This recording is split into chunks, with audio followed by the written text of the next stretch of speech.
Daniel பாலாஜியோட time வந்து உண்மையாலுமே மிகுந்த மனவேதனையை அளிக்கிறது எனக்கு.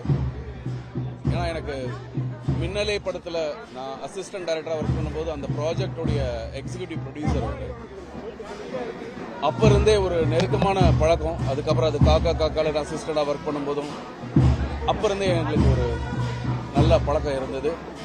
அதாவது அவனுடைய சிந்தனை எல்லாமே வந்து எப்பவுமே சினிமா சினிமா சினிமா, அதை தவிர வேற எதுவுமே யோசிச்சதே இல்லை.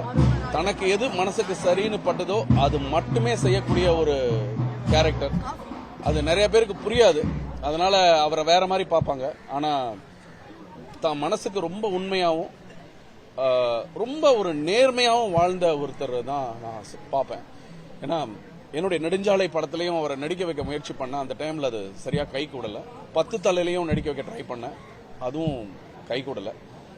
என்னுடைய படத்தில் அவனை டைரக்ட் பண்ணணும்ட்டு எனக்கு ஒரு பெரிய ஒரு ஆசை இருந்தது, அது நிறைவேறாமையே போயிடுச்சு. சமீப காலத்தில் அவனுக்கு ஆன்மீகத்தில் மிகுந்த நாட்டம் வந்து அதில் அவனோட மனப்போக்குப்படி அவன் போயிட்டு இருந்தாரு. Very nice soul. அவரை புரிஞ்சுக்கிறது கொஞ்சம் கஷ்டம், ஆனால் புரிஞ்சுக்கிட்டு அவரை விட ஒரு நல்ல மனிதர் யாருமே இருக்க முடியாது. அவனுடைய ஆத்மா சாந்தி அடையணும், அதுதான் என்னுடைய பிரார்த்தனை. பட் அவனுக்கு ஒரே நிறைவேறாத ஆசையாக போனது, அவன் ஒரு டைரக்டர் ஆகணும்னு நினச்சான், அது நடக்கலை.